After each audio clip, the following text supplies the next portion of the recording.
Hey, welcome everyone. Tonight we're doing a Q&A live here with Dr. Dmitry Ivanov and Fadi Hassan. And let me invite them right quick and we will get going.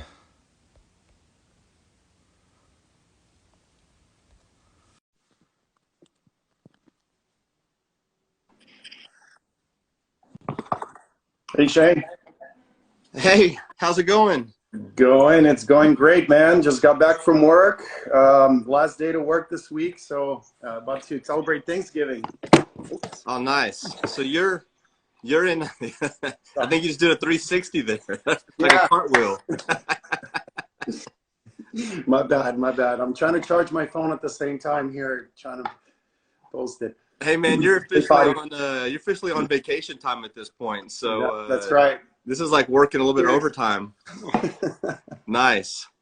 So we've got Dmitry Ivanov here and Fadi Hassan.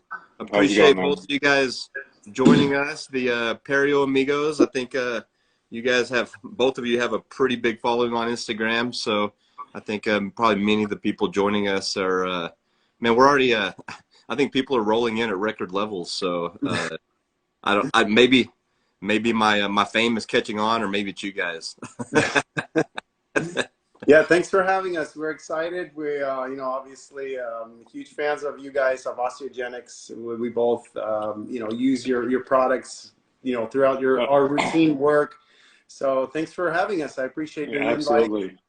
Excited to chat about whatever you guys, wanted to discuss. Yeah. So for those who have joined us, if you guys have any questions for the Perio Amigos here, you can put them in the question icon. It's on the bottom right of my screen. I'm not sure how it looks on yours, or you can just put it in the comments. I'll be looking in both areas and we'll try to get those questions asked and answered. I've got a few to start off with, and this is interesting because I met you guys, like I've communicated a little bit on Instagram, like on just commenting on posts and things like that, but then I guess I got a chance to meet you in Phoenix at the AAP meeting. But other than that, I don't, like, as far as these live Q&As I've done, like I probably know you guys not as well as I have some of the other people that I've done this with. So this is kind of an opportunity to give me a little bit of background. So I know you're both periodontists. I know you guys are doing a lot I've seen some of your soft tissue cases that you post. The results are awesome. I know you're doing some CE around soft tissue grafting, but maybe just give me like a brief introduction to who you guys are, and then also how did you guys get hooked up? Because we got one in California and Los Angeles, another in like the DC, Virginia area. So how did that happen? You want to go ahead? I'm a periodontist. Yes, Dmitry Ivanov here, Peri Implant LA. Went to dental school at UCLA, residency at the VA hospital, so pretty much local California. Practicing all around LA, and live in Redondo Beach. And go ahead, Fadi is going to talk about himself, and then we can, say why and how we got together, because it's interesting. I'm Fadi Hassan. Again, I'm FKH, Implant Perio, so I live in DC and did my residency at VCU in Richmond, and I've been practicing Northern Virginia, DC area, and for the last 7 years. Yeah, so that's kind of my story. How did we get together? Yeah, how did you guys meet? The best question, because we still don't know. Instagram honestly brought us together. Fadi and I, we just like any periodontist, we used to comment on each other's posts. Sometimes trying to instigate a conversation. Sometimes poking at each other. And then after a couple of actually probably after a year, Fadi reached out to me. It was COVID times. Actually, COVID is to blame. Okay. Fadi reached out to me. We had a group of friends at this point. We used to do happy hours every Thursday. Sitting at home, drinking bourbon and whatever on Zoom with Fadi and other periodontists. And Fadi's like, "You want to do a course together?" So that was the start of Perio Amigos. It took us probably a good 9 months, right, Fadi? Pretty much so. So it took us 9 months, and the first time I met Dimitri was actually in Philadelphia doing our first course together. So Yeah. kind of interesting because I didn't know his style and his vibe, and he didn't know mine. And I think Yeah. the first course was a test run for both of us, and then we just slowly started developing and maturing. It's been we've done our sixth course so far together, so it's been Wow, that's incredible, pretty wild. and it's been So incredible, beautiful growth. Yeah. I feel like you guys probably know Israel Putterman and Matt Fine. Like they have a similar story. Like they planned their first course and showed up together, and they like had a beer the night before, and I think it was Yep. Fine who was like he That's just pretty kind of much. he pretty much just hoped that like you know that Israel like that he could get along with him. I think his words were something like I just hope he didn't suck or something. It Like that's sounds identical. Honestly, we probably didn't have a beer. We had a salad together. I remember. So it's not like 'cause we got in so late at night and we were just exhausted. You know, he flew from LA. I was working that day. I just came straight from the practice, took my car, and just drove up to Philly from DC. So by the time I got, I was like, dude, I'm exhausted. Let's just catch up and talk in for a second. So Yeah, that was the first time we actually met. Yeah, yeah. and We just had it's like a our. blind date, but you didn't hate each other. So It that was was it's a been blind great, man. date. It's been Yeah, great. yeah. It was weird. I mean, we come We've been from. online dating. We've been online dating for like a year. That counts. That counts. At That least a does year. count. That does count. Oh man, no, no, that's it. that's good stuff. So since we're talking about courses and we're going to talk about clinical for those who have joined, I've seen a few questions already on clinical, and so we'll get to those. Um, but as far as the courses, so since we're already talking about it, like so your first one was in 2020 or 2021?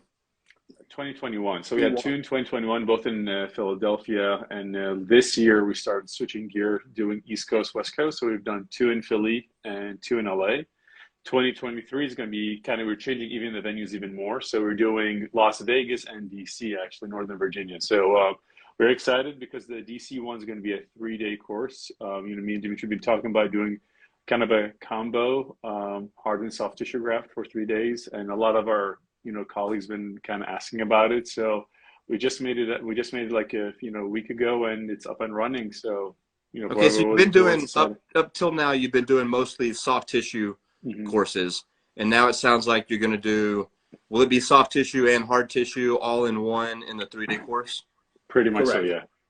And the first one you said was when and where? I might have missed that. So it's going to be in June, and I think it's going to be the first weekend of June, and it's going to be in the DC area. Okay, very very cool. How many people attend these courses? Like, would you limit it? Usually 25. So like we started 20 and now we're up to 25. I mean, for like example, the last course we had at 20, but we had so many people requesting to come. So we actually increased it to 5 seats and, knock on wood, we were able to sell out within a couple of days, and fill up Oh all the wow, remaining 5 seats. So it's been a wonderful growth and the last year and a half, honestly. So we're both super excited about it. that's really cool. So in the soft tissue, courses, are you doing like pig jaws? Are you doing models? Like, what's the didactic part of it? Didactic part, Fadi and I split each day individually. So I take care of the first day and we cover a variety of procedures, foundational procedures, as well as background literature for each of our procedures. And then we do the rest of the half a day of hands-on, usually about maybe 3.5 hours of hands-on. So first 4 hours is didactic, 3 hours plus hands-on, and then Fadi does the same thing next day. And it's And, usually big jaws hands-on.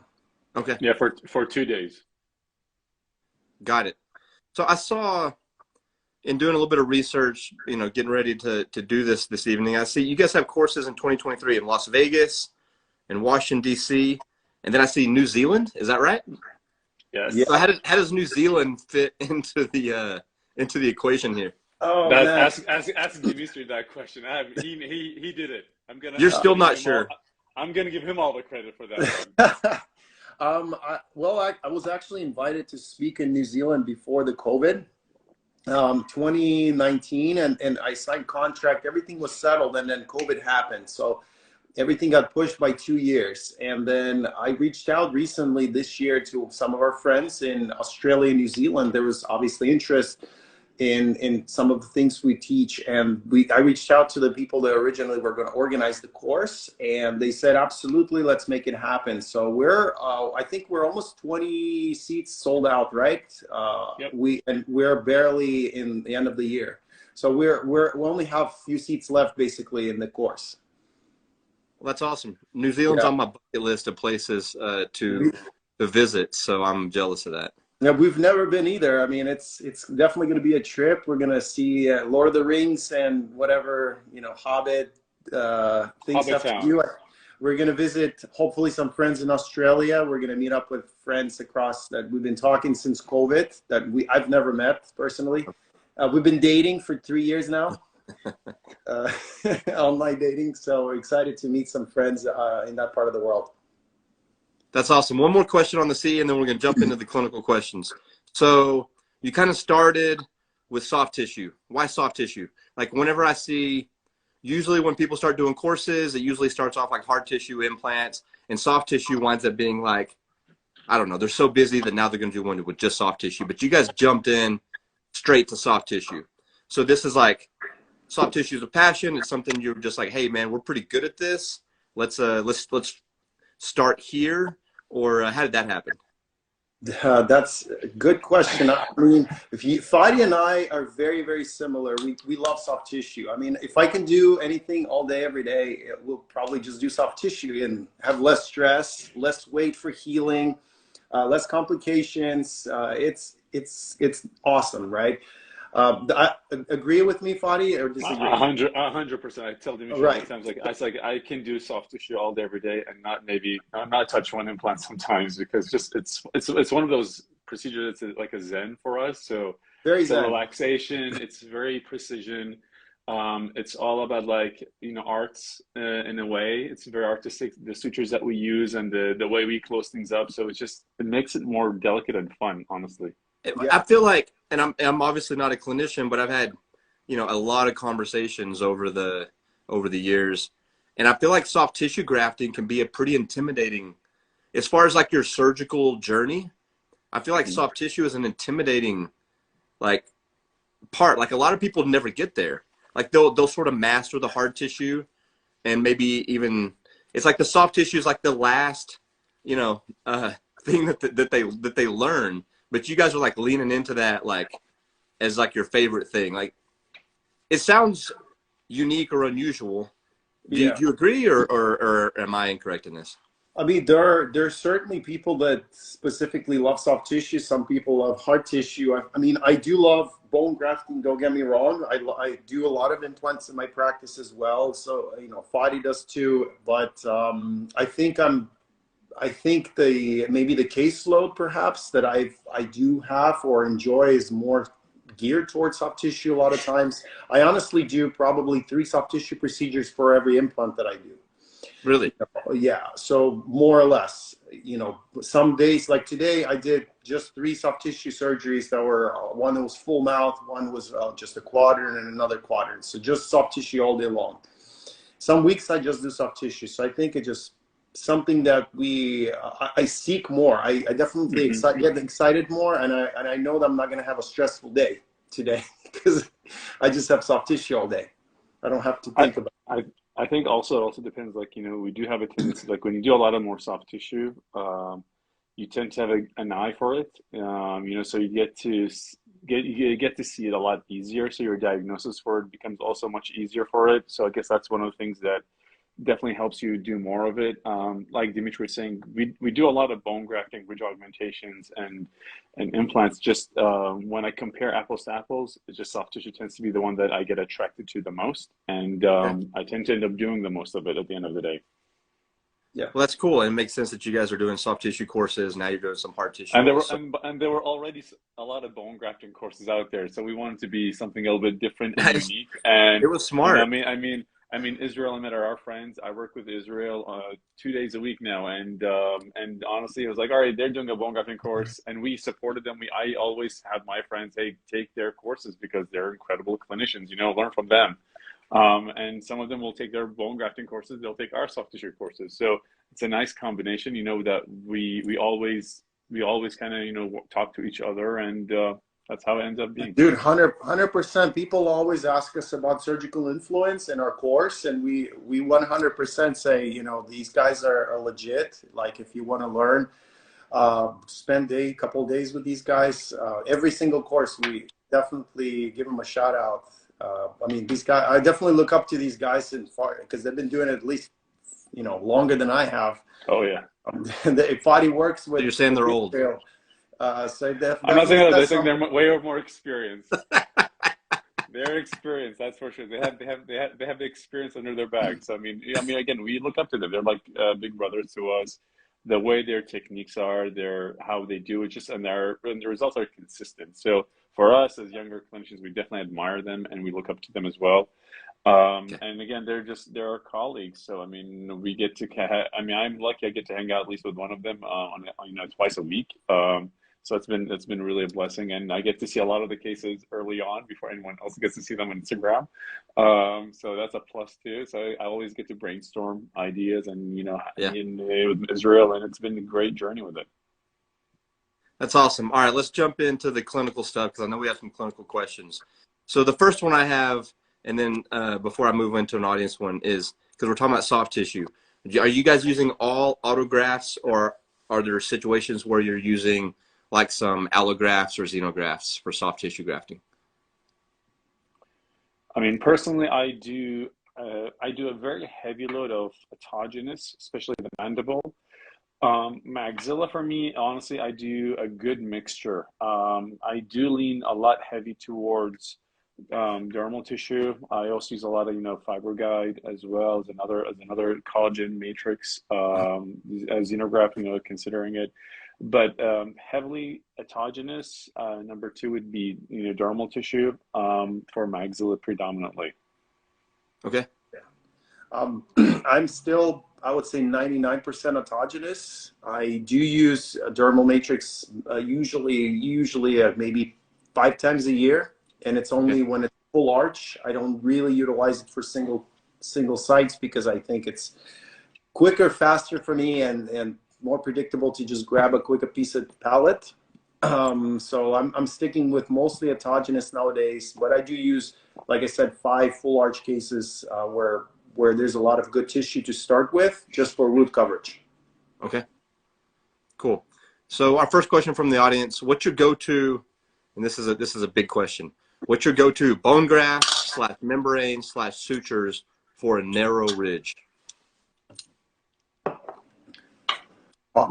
Usually, if it's a horizontal augmentation, I love using collagen membranes. It's straightforward. There's so many good membranes on the market. Usually dependent on your preference and your skill. Some people like to tack membranes. Some people like to suture membranes. They all have different properties. But generally speaking, if I am suturing my membrane, and Fadi would agree for most part, we love using Glycolon sutures. Your guys' sutures, we've been talking about Glycolon 2 days straight last weekend with in our course. Pretty much. I mean, I think they saw all my bone augmentations. Like, let's see that's Glycolon, and these are 5-Os, they're 6-Os, so it's kind of a go-to. At least it's my go-to suture.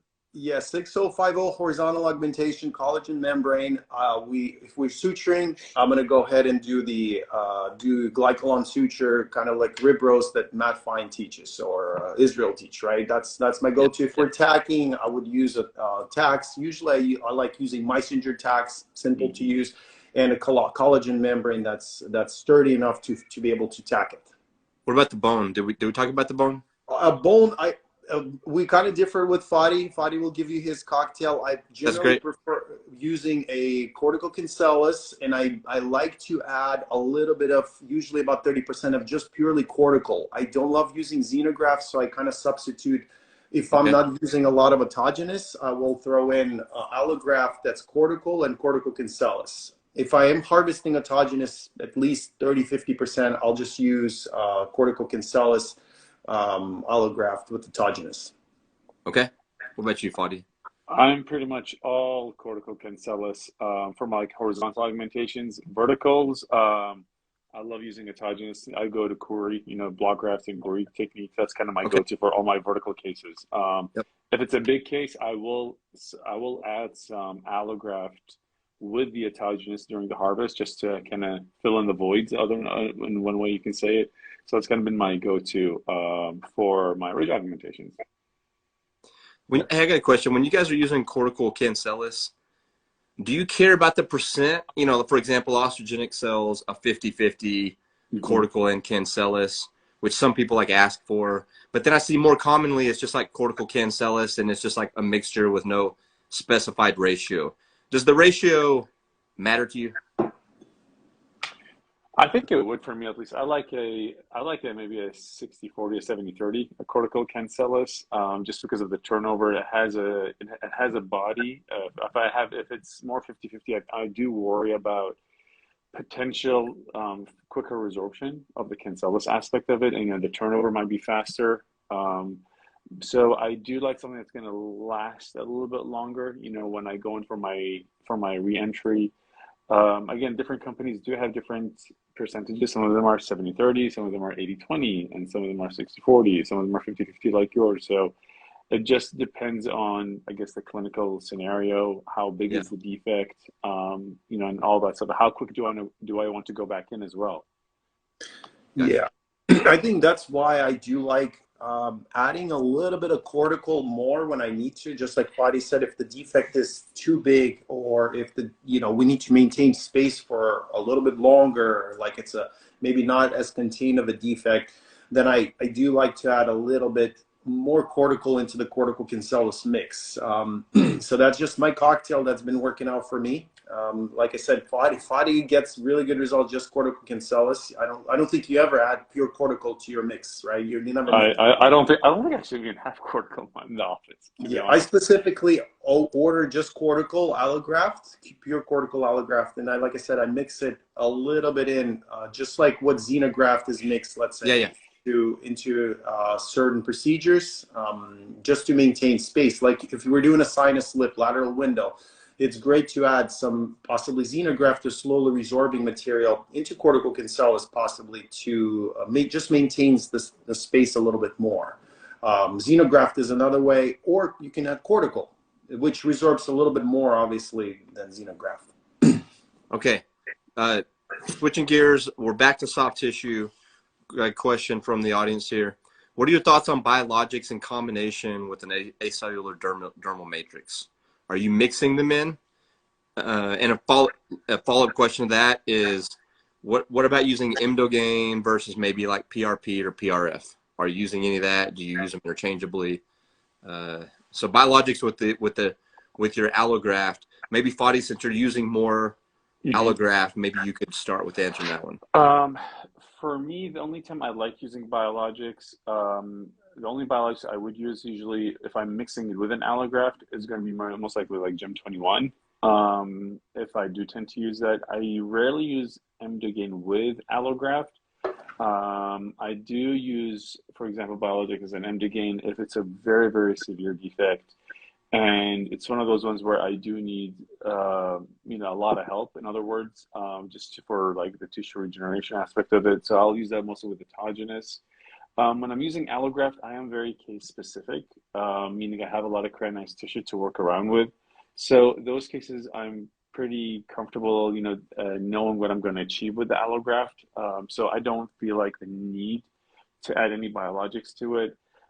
As far as PRF, if I'm doing harvesting autogenous and I like to use PRF, I will soak my autogenous graft in PRF. You will. Yes, the liquid of it at least. Okay. And I use the membrane. I'll put in the palate and just suture on top of it, just to kind of help in the wound healing process Okay. for the palate. So that's kind of my go-to. PRP I don't use. I haven't used PRP since residency. But it's a great product. I know a lot of clinicians, they soak their, allograft with a PRP, let it sit, and then they'll kind of tuck it in if they're tunneling it or open flap. And it definitely improves the wound healing process. I've seen it. I use it in residency, and the results were remarkable with it, honestly. Yeah, I'm with you. I mean, allografts probably is okay to use with some sort of biologics if you really want to boost it up. I don't use a lot of allograft in general in my practice, so it's as far as the soft tissue. If we're talking about soft tissue, PRF, Yeah. say I think the only spot where I would probably appreciate PRF is maybe putting it in the wound site where I'm harvesting let's say free gingival graft or a deepithelialized FGG, just to speed up the process of soft tissue healing on the donor site. Maybe decrease pain, faster soft tissue healing. As far as placing it internally to speed up the process of healing and of the definitely not autogenous. I don't think you can soup up autogenous connective tissue graft with PRF. It's already as gold standard as it comes. I think soaking perhaps an allograft, absolutely. I don't think it's going to give you a tremendously more improvement per se, but it definitely may decrease maybe a little bit of pain, maybe a little bit less inflammation, maybe even less risk of infection, because we know some PRF does have some of these capabilities. But for soft tissue, as far as biologics, I do use Emdogain. That's where we differ with Fadi a little bit. I do use some of these just like you said, Hail Mary cases where it's like, oh my God, you need a Jesus in your life, this recession defect. You really, really want to throw a kitchen sink, as Stu Fromm would say, kitchen sink right at it and hope for the best. Then even with autogenous, I would use Emdogain on some of the root surfaces that really maybe Miller 4, Miller 3 defects where recession may not be as predictable coverage of recession. That's what I would use Emdogain. GM21 I don't frequently use as much in soft tissue as much as I would in bone grafting procedures. Okay. So speaking of root coverage, in root coverage procedures, how do you determine if you can use a tunneling technique or not? I mean, that's a case by case. That's a loaded question. I mean, that's a loaded question because, I mean, well, we, at least, between me and Dimitri, one thing that we do teach in our course is that we teach a variety of techniques, and I'll show them a case. It's like, how do you guys would treat this? I was like, yeah, I could treat this with Vista. I could treat this with a tunnel. I can treat this with an open flap approach. And I always do, like, you can treat this like with 4 or 5 different techniques. So it really comes on where your comfort level is in soft tissue procedures. I mean, when I took the tunnel technique course in 2016, I think for like a full solid year, I was just doing nothing but tunnel. And then I did see there are limitations with the technique itself. So that's where you want to start learning other techniques that, that might be more advantageous than tunnel. And, talking to Dimitri, I never used to do Vista. And I saw him how he was doing it, and I started applying it. And I was like, my God, this is such a great technique. I mean, and there are indications, I think, for each one out there. Ideally, tunnel, you have nice, good, thick, white papillas. You have a fair amount of cranioized tissue, or even not that much. But as long as you have enough papilla, you can elevate comfortably. And then where you can insert your graft and have a good amount and good wound closure, then tunnel technique would work. Again, it's a lot of it comes down to your comfort level and your skill level as a periodontist, a surgeon, general dentist, where you are in the procedures themselves. Okay. Yeah, amen to that. I mean, I always compare these techniques to a golf bag. If you're a golfer, you could drive 200 yards with the pitching wedge if you really wanted to. But if you accumulate all of these different golf clubs in your bag, you could certainly get to this golf, hole the best way that you know how to do it. So experience plays a big role. Obviously, Fadi can do certain things with a flap that I may not be able to do. I always pick at him, like, why are you flapping? This is crazy, right? I would probably tunnel here. And then the opposite, like, why are you tunneling here? I can't see anything. This is terrible. I'm going to flap it and do it much faster. So absolutely. We always go back and forth on these cases. Like, just it's all about what your comfort level is, and and each one of us has their own skill set in certain procedures and techniques. And the stuff that he does with his fingers, like, pretty darn fast, with it. No, but I think what Fadi said, the papilla width, if you're just asking clinically, if papilla is really wide at the base and you can and it's long enough, you can mobilize it. I think tunneling procedure can work really well in a Miller 1 and 2 defects. If you're looking for root coverage, that's going to be lower risk, but it is more skill required. It's more time consuming than a flap. Okay. I think what I learned here is that Dimitri can hit a pitching wedge 200 yards. That's I got stuck there. I would agree. I think that was the important part of that answer. No, I appreciate the answer. It's amazing how fast time goes by, but I want to get a couple more questions. So we'll just go overtime here by a couple minutes. What's your go-to for ridge preservation was one of the audience's questions. I mean, you know, again, FDBA is my go-to. Membrane-wise, if it's not resorbable membrane, I'm using your guys' PTFE membrane, the TXT 200, man. That thing is awesome. I mean, you remove it at 3-4 weeks, and there's just beautiful keratinized tissue. I mean, it's awesome. even for 2 teeth next to each other, I'll get the bigger size at 20 by 30, and I'll put that in.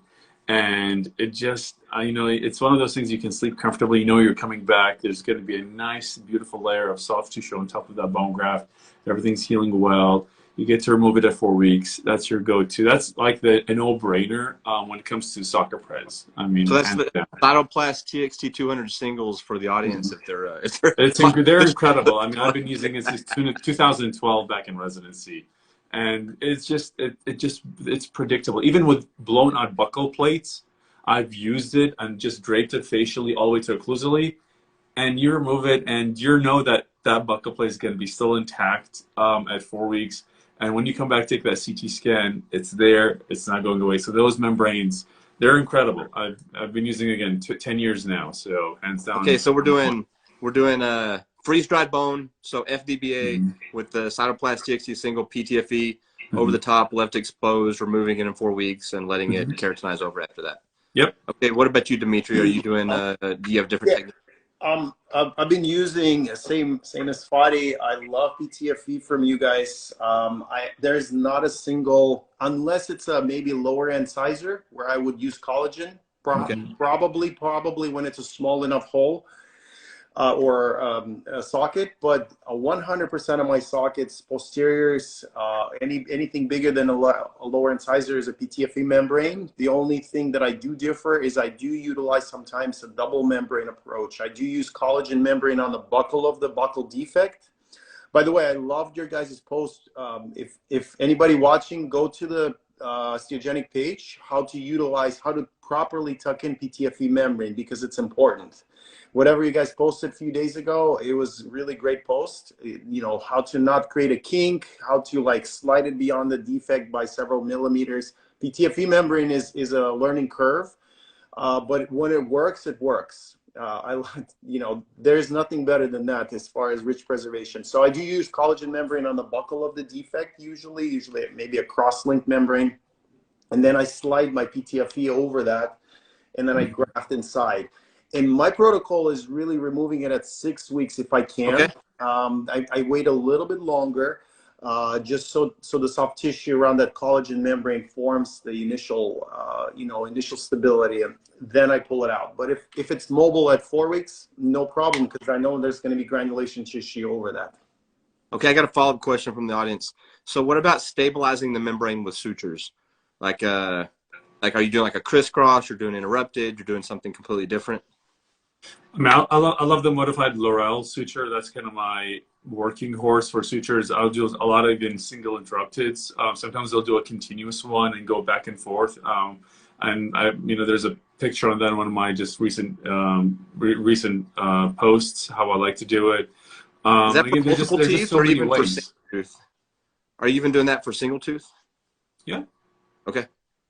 Are you talking about like a socket suturing? Are we talking about ridge augmentation? Or are you talking about a GBR type of suturing? Well, the audience question came at the time we were talking about ridge preservation, but it could be a broader question. That's why I was trying to get clarification. Like, we're we talking about ridge augmentation. I'm talking about a socket pres.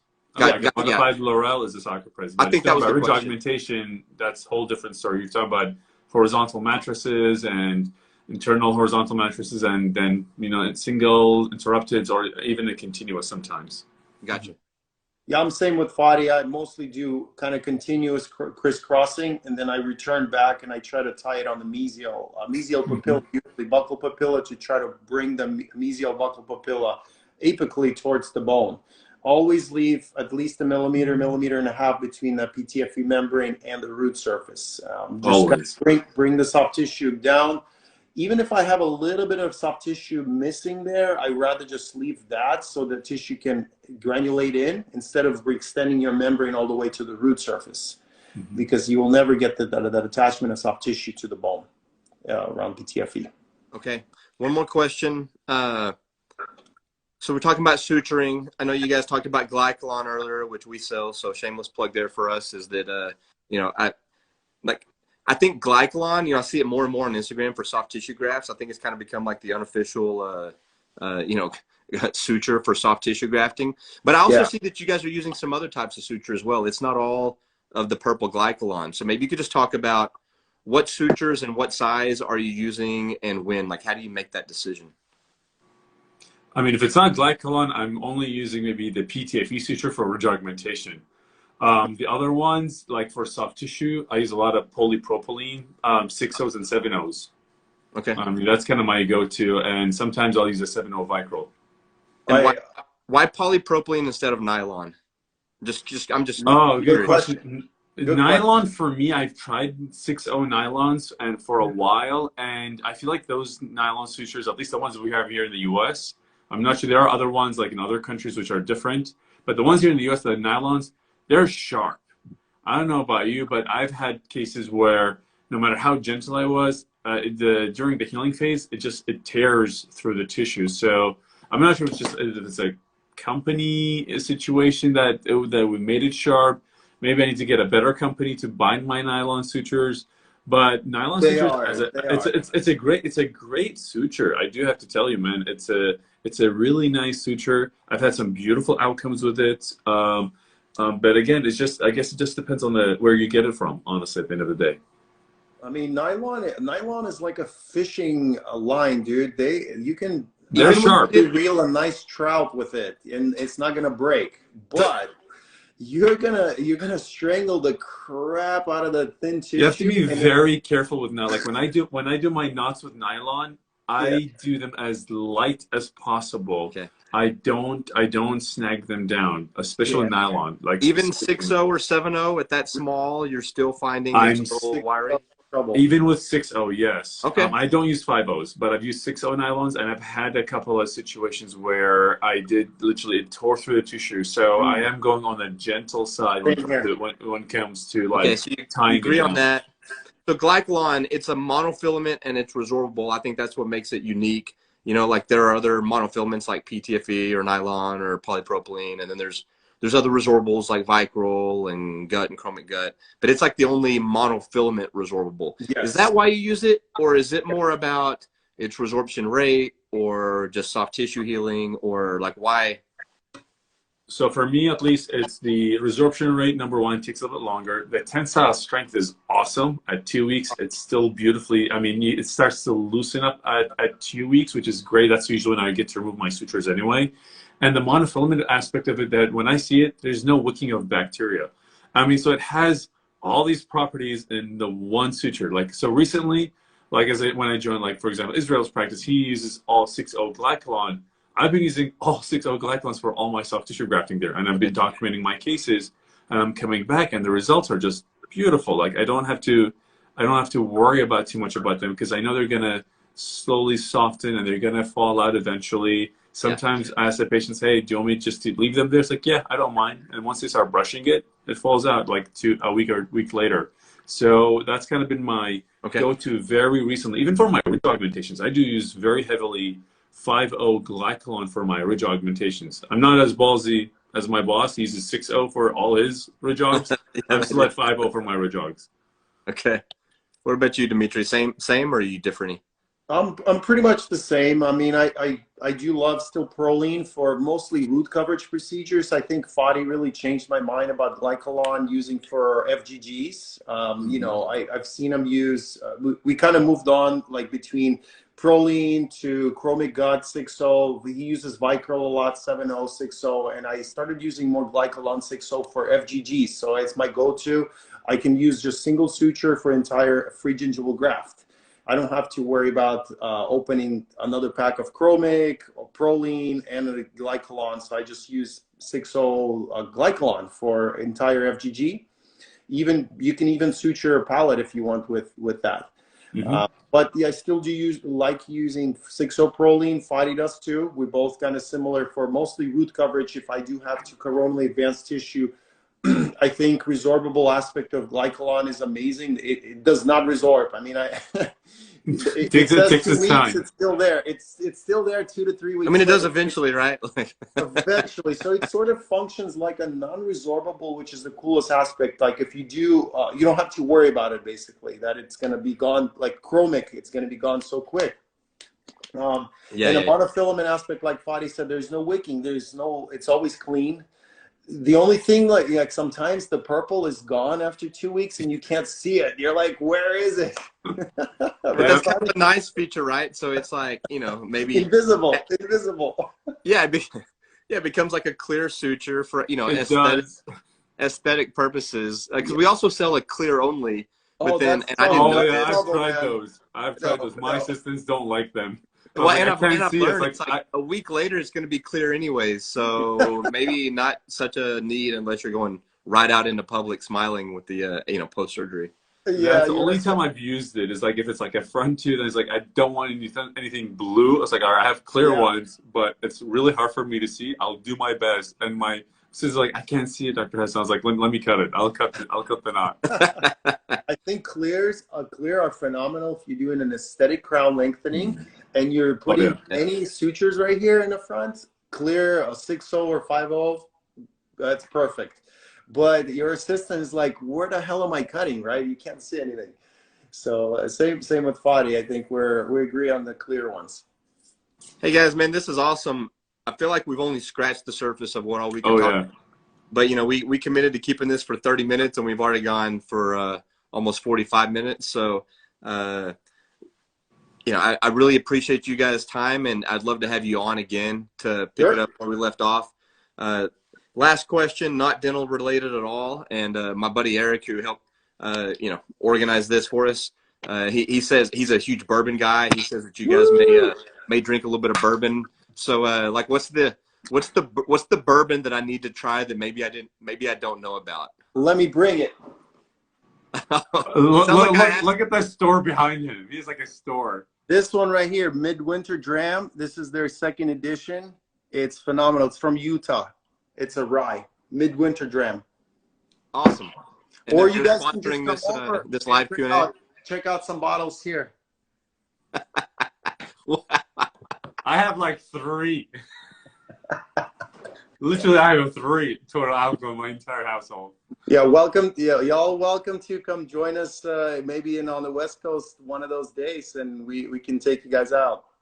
That sounds awesome. I wasn't even. I mean, I didn't really even look at your background, but now that I see, that's like your whole bourbon collection. Like, I have lots. There's a couple of 100 bottles there. I feel like you could go straight from this to just like a bourbon lovers like live Q&A. That's right. All right, guys. Well, hey, I really appreciate your time. This was fun, and let's do it again. In the meantime, we talked a little bit early on about your courses. Where do people go to find out about the next one and to get on a list so that they're like, so that they can get signed up before? But you said they sell out in a day or two. So like, I imagine, do you have like a list that you let people know we're about to drop a new course? Like, where do they go? What do they do? We have a website, perioamigos.com. We do have a mailing list for all things Perio Amigos. Whatever we release a course, or if we want to get an update about a course or whatever, just go Perio Amigos and check out our events. There's an event page as well as a sign up list for emails. Awesome. perioamigos.com. All right, guys. Well, hey, happy Thanksgiving to you and your families. Hope you enjoy some time off, and I really enjoyed it, and let's do it again. Thanks, brother. I appreciate having us. Thank you so much for your time. Okay. Bye, guys. Take it easy. Bye-bye.